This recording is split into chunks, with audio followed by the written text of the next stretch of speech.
আসসালামু আলাইকুম। আমি জাস্ট এখানে এসেছি শুধু সহমর্মিতা জানানোর জন্য যারা এই শীতের মধ্যে বাংলাদেশে শাহবাগে অবস্থান গ্রহণ করেছেন, হাদির বিচার চাচ্ছেন। আমি ব্যক্তিগতভাবে তাদের সাথে সহমর্মিতা পোষণ করছি। বাট সাথে কিছু কোশ্চেন আমরা এখন চাচ্ছি যে হাদির বিচার করতে হবে। সো এর মধ্যে আমরা কি দেখলাম যে যারা অ্যাক্টিভিজম করতেছে তাদের ফেসবুক আইডি একটার পর একটা খেয়ে দিচ্ছে, আবার কিছু কিছু কপিরাইট ভায়োলেশন, মানে খুব ফানি ফানি মেটা যেটা করতেছে।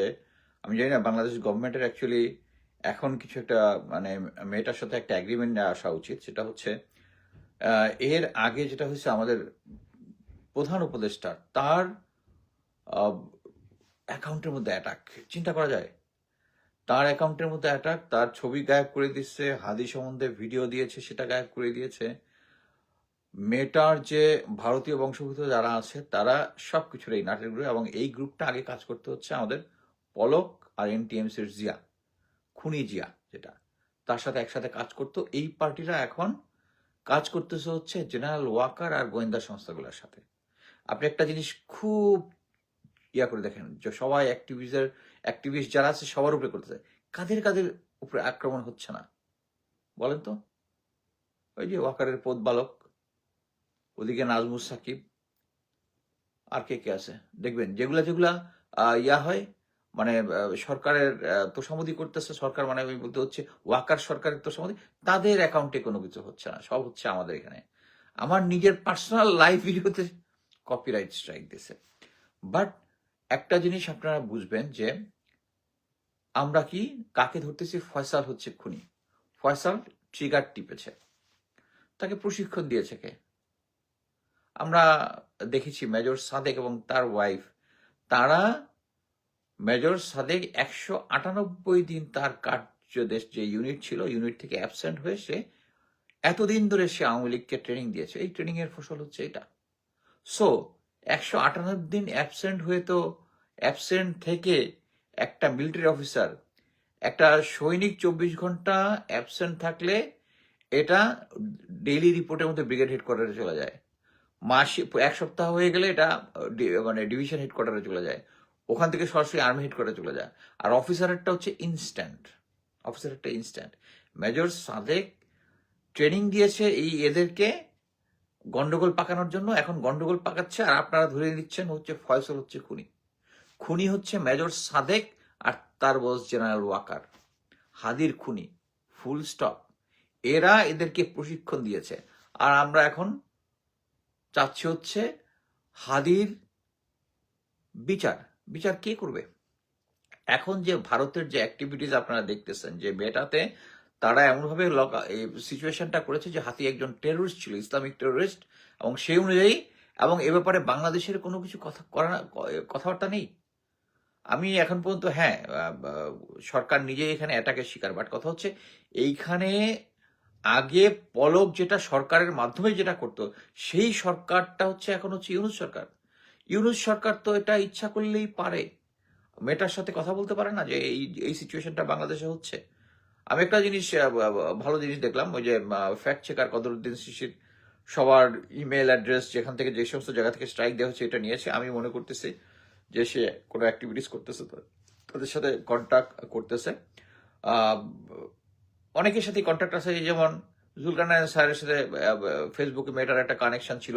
যখন আমরা একসাথে শেখ হাসিনার করতাম, তখন একবার অ্যাকাউন্ট একবার খাইছিল, জুলকারনাইন স্যার আমার হেল্প করছিল, তাকে আমি থ্যাংক ইউ দিয়েছিলাম। ওটা আবার এখন সে স্ক্রিনশট শেয়ার করে, তখন তাকে খুব অ্যাপ্রিসিয়েট করছে। হ্যাঁ, তখন তো তুই ভালো ছিলি, তখন তো তোর অ্যাপ্রিসিয়েট করবোই। এবং শেখ হাসিনা পতনে তার অবদান আছে, এটা অস্বীকার করার কিছু নেই। বাট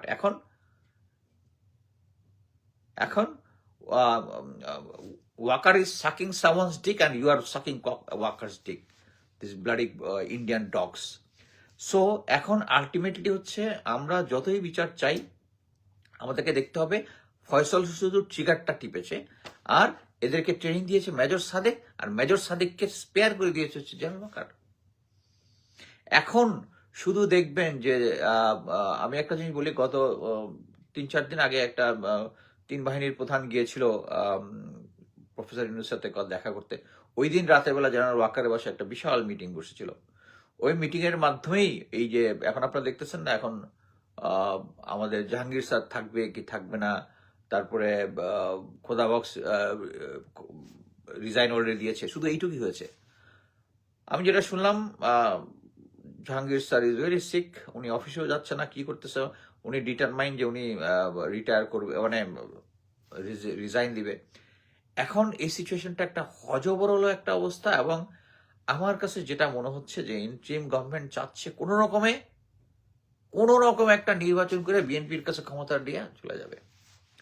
আমরা কিন্তু এটা চাই না। বিএনপি ক্ষমতায় আসুক, কারো কোনো সমস্যা নাই, কিন্তু নির্বাচনটা সহি হইতে হবে। এইটাই আমরা, এমন একটা সেনাবাহিনীর কাছে আমাদের প্রত্যাশা একটাই যে যেভাবেই মানে ক্ষমতা নেওয়ার পরে করুক, কিন্তু 5 বছর পরে একটা নির্বাচন হবে, সহি নির্বাচন। এইটা সেনাবাহিনী ছাড়া কেউ এনশিওর করতে পারবে না। সো আমি ইন্টিমের মতো আমি বলবো না যে ইন্টিমের এখন যে অবস্থা, এবং আমি যেটা মনে করতেছি যে এখন যে হারে পাবলিক ডিমান্ড হচ্ছে জাস্টিসের জন্য, আমার মনে হয় যে আমরা দেখলাম ফয়সলের অ্যাকাউন্টে নাকি 127 কোটি টাকা চেক পাওয়া গেছে। কে দিছে এই সমস্ত ইনফরমেশন কিন্তু বেরোচ্ছে না। তখনই জনগণের মধ্যে সন্দেহটা দেখা দিচ্ছে। আমি মনে করি যে বিডিআর কমিশনের মতো যেন একটা কমিশন হয়েছিল, এই হাদির খুনি ধরার ব্যাপারে একটা উচ্চ পর্যায়ে কমিশন গঠন করা এখনই উচিত, যারা সমস্ত গোয়েন্দা সংস্থা পুলিশের কার্যক্রম ওভারসি করবে। কারণ ওই যে মানে এখন কি হয়েছে না হয়েছে আমরা সবাই বুঝতেছি যে গোয়েন্দা সংস্থার একটা অংশ আমাদেরকে বিভ্রান্ত করেছে যে সে আগেই ভারতে পালিয়ে গিয়েছে। পরে পুলিশ বের করলো যে না, আসলে তখনও ভারতে পালিয়ে যায়নি, আর জুলকারনাইন সাহেব ওদিক দিয়ে বলে দিচ্ছে যে চলে গেছে। এরা সব হচ্ছে গোয়েন্দা সংস্থার পক্ষে কাজ করতেছে। গোয়েন্দা সংস্থা কার অ্যাডভাইজে কাজ করতেছে? ওই যে ওখানে আপা বসে আছে, আপার ইয়াতে কাজ করতেছে। ওই যে 5টা জেনারেল পালায় গেছে না, ওই 5টা জেনারেল এখন ইন্ডিয়াতে অপারেশন অফরুম বানায় অফিস করে। যে আমরা লাস্ট মুহূর্তে দেখলাম না, মেজর জেনারেল কবির, আমার কোর্সমেট, সে পালায় গেল। কেন পালায় গেছে? সে পালায় যায়নি, তাকে জেনারেল ওয়াকার পাঠিয়ে দিচ্ছে। কারণ সে এই যে আইসিটি কমিশনে সে সাক্ষী দিয়েছে যে পুলিশের আইজি মামুন যেরকম তার আদেশে পুলিশ গুলি করেছে ছাত্র জনতার দিকে, কবির হচ্ছে সাক্ষী যে উনি, এবং এই সাক্ষ্যনামা ভিডিও এবং অডিও সবকিছু আছে আইসিটি ইয়াতে। এইটা যেই ওয়াকার জেনারেল ওয়াকার বুঝছে, জেনারেল ওয়াকার কবিরে পার করাই দিয়ে দিচ্ছে। কবির ইজ নট দ্যাট স্মার্ট যে একা একা ইন্ডিয়া ইয়া করে। আমার কোর্সমেট আমি ভালো মতো জানি। সো আমরা যত যাই করি, আমি মনে করি যে এই মুহূর্তে একটা কমিশন গঠন করা দরকার। আর জনগণ যেভাবে ফুঁসে উঠতেছে, সেই ফুঁসে ওঠা আমাদেরকে থামানো যাবে না। আর এটার ফাইনাল একদম ক্লিয়ার কাট সলিউশন হচ্ছে সেম, আমি আরবার যেটা বলতেছি, জেনারেল ওয়াকারকে সরাই দিলে আলটিমেটলি সবকিছু ইয়া হয়ে যাবে। এখন যেটা হচ্ছে, সে একটা প্যারালাল গভর্নমেন্ট পাচ্ছে, সরকারের পাশাপাশি একটা প্যারালাল গভর্নমেন্ট চালাচ্ছে। এবং প্রফেসর ইউনূস সরকার যে কতটা দুর্বল, আমি কয়েকদিন আগে শেয়ার করেছি যে আমার যে আমার যে রিটায়ারমেন্ট বেনিফিট, এটা জেনারেল ওয়াকার একটা চিঠি লেখা বন্ধ করে দিছে। এবং অ্যামেজিংলি একটা জিনিস হচ্ছে, আমি একটা মিলিটারি অফিসার, আমি গেজেটেড অফিসার, আমাকে যদি কোনো কারণে বেনিফিট বন্ধ করতে হয়, আমাকে চাকরিচ্যুত করতে হবে। চাকরিচ্যুত করার কোনো সুযোগ নাই। যদি কোনো ডিসিপ্লিনারি অ্যাকশন নিতে হয়, মানে মিলিটারি না, গেজেটেড অফিসারদের জন্য একটা নিয়ম নীতি আছে, একটা কমিটি গঠন করতে হবে, তারা তদন্ত করবে, আমার কাছ থেকে আমাকে শোকজ করবে, আমার বক্তব্যটা শুনবে। আমাকে যদি না পায়, চিঠিটা আমার বাসায় চিঠি দিতে হবে, তারা কোনো চিঠি দেয় নাই, যদি না পায় তারা পত্রিকায় বিজ্ঞাপন দিবে যে তোমার এখানে শোকজ করা, তোমার নামে এই আছে, কোনো কিছু করা হয় নাই। তারা একটা চিঠি পাঠাইলো প্রফেসর ইউনিভার্সিটি, আর প্রফেসর ইউনিভার্সিটির সম্মতি দিল। এবং আমি যে চিঠিটা সই করছি, সেটা যে শেয়ার করেছি, সেটা হচ্ছে মিনিস্ট্রি অফ ডিফেন্স থেকে একজন বলতেছে প্রফেসর ইউনিভার্সিটি অ্যাগ্রি করছে। প্রফেসর ইউনুস কিভাবে একটা উইদাউট, আমি পরে মিলিটারিতে কথা বলছি, বললো যে সেনাবাহিনী থেকে নাকি চিঠিটা গেছে যে আমি সেনাবাহিনীর ভাবমূর্তি ক্ষুণ্ণ করছি। আরে বেটা, আমি 28 বছর চাকরি করে ক্লিন ভাবে, ইটস নট দ্যাট আমি ক্লিন রেকর্ড নিয়ে বের হচ্ছি। যদি একজনের এগেনস্টে 1000টা ইয়াও থাকে, সে যদি নর্মাল রিটায়ারমেন্ট করে, ইউ জাস্ট ক্যানট তাকে এটা বন্ধ করতে পারবে, কোনো আইনে পারবে না। সো এটা জেনারেল ওয়াকারও ভালো মতো জানে। এটা হচ্ছে সেন্স অফ জাস্টিস তার মধ্যে নাই। সে মনে করে যে এখনো সেই হাসিনার আমলে যে আমার পাওয়ার আছে, সে ভালো মতো জানে আমার এই টাকা আটকায় রাখতে পারবে না, কোনোভাবেই পারবে না। এটা আমি আদালতে ইয়া করলে, এখন যেহেতু আদালত তারা কন্ট্রোল করে হয়তো আটকায় রাখবে, বাট সবচেয়ে মানে সবাই মনে করতেছে আমি একদম আমার টাকা পয়সা আটকায় দিছে, নাথিং। আমি অ্যাকচুয়ালি রিটায়ারমেন্ট করার পর থেকে আমার টাকাটা ওখানেই জমতেছে। আমার প্ল্যান হচ্ছে ফিউচারে ছেলেদের জন্য যখন বিয়ে দিব তখন ওই টাকা নিয়ে আসবো। বাট ওই টাকা আমি কোনো ইউজ করতেছি না, লাগতেছে না। আমি ইনশাল্লাহ, আমি এবং আমার ওয়াইফ আলহামদুলিল্লাহ আমেরিকাতে আমরা ভালো ইনকাম করি, ভালো, ওই টাকা আমার দরকার নাই। বাট হচ্ছে এটা হচ্ছে একটা ডিস্টার্ব করা। জেনারেল ওয়াকার যেটা করার চেষ্টা করতেছে, এবং তার কোনো সেন্স অফ জাস্টিস নাই। সো এরকম একটা সেন্স অফ জাস্টিস যার নাই, মিলিটারির সেনাপ্রধান হয়ে গেছে সে, ওই যে জামাই কোটাতে, আওয়ামী লীগের জামাই।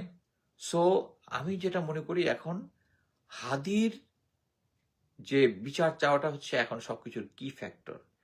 এই যে পার্টিটা আছে ভারতের, যে প্যারালাল গভর্নমেন্টটা সেনাপ্রধান চালাচ্ছে, ওইটাই ভেঙে যাবে হচ্ছে এই হাদির বিচার চাওয়াটা নিয়ে।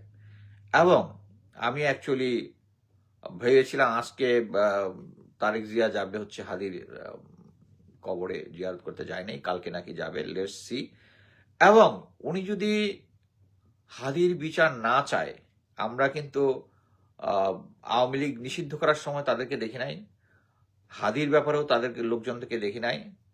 এবং আমি এইটা যদি হয়, আমরা হয়তোবা ফিউচারে যে কি বলে, এই যে বিডিআর কমিশনার যে রিপোর্টটা হয়েছে, এটার ব্যাপারেও তারা, সেনাবাহিনীর লোকজন তার দিকে তাকায় আছে। কিন্তু সেনাবাহিনী তাদেরকে, এই জেনারেল ওয়াকার ওই ব্রিগেডিয়ার শামসকে পাঠিয়েছিল লন্ডনে, আমি বলছিলাম যে লন্ডনে পাঠিয়েছিল, তার সাথে তখনই জুলকারনাইন সাহেবের সাথে একটা কানেকশন করে দিয়েছিল ব্রিগেডিয়ার শামস, যে তারা বিএনপিকে পাওয়ারে নিয়ে আসবে। আমার মনে হয় না সেনাবাহিনী যারা গ্রাউন্ডে কাজ করে তারা ওই সিনিয়রদের এই আদেশটা মানবে। তারা, আমরা চাই একটা সহি ইলেকশন, সেনাবাহিনীর গ্রাসরুট লেভেলে যারা আছে তারা আমাদেরকে সহি ইলেকশন ইনশাল্লাহ দিবে। বাট কথা হচ্ছে, এই যে ভারতীয় হেজিমনিটা আমরা এখনো ভাঙতে পারতেছি না। ভারতীয় হেজিমনির এখন পিলার হচ্ছে এই হাদি, এবং হাদি, জীবিত হাদি থেকে মৃত হাদি, শহীদ হাদি আমাদের থেকে আরো বেশি স্ট্রং। এবং এইটাই ভারত বুঝতে পেরেছে যে তারা যে হাদিকে মারার মানে মারিয়ে যে আমাদের ভিতরে একটা ভীতি সঞ্চার করতে চাইছে, ভীতি সঞ্চার করতে তারা পারে নাই। সো আমরা এটার বিচার চাই।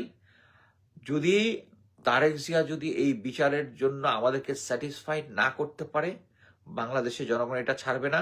এবং আমি মনে করি ফয়সল শুধু ট্রিগারটা টিপেছে, এটার জন্য দায়ী মেজর সাদেক, জেনারেল ওয়াকার।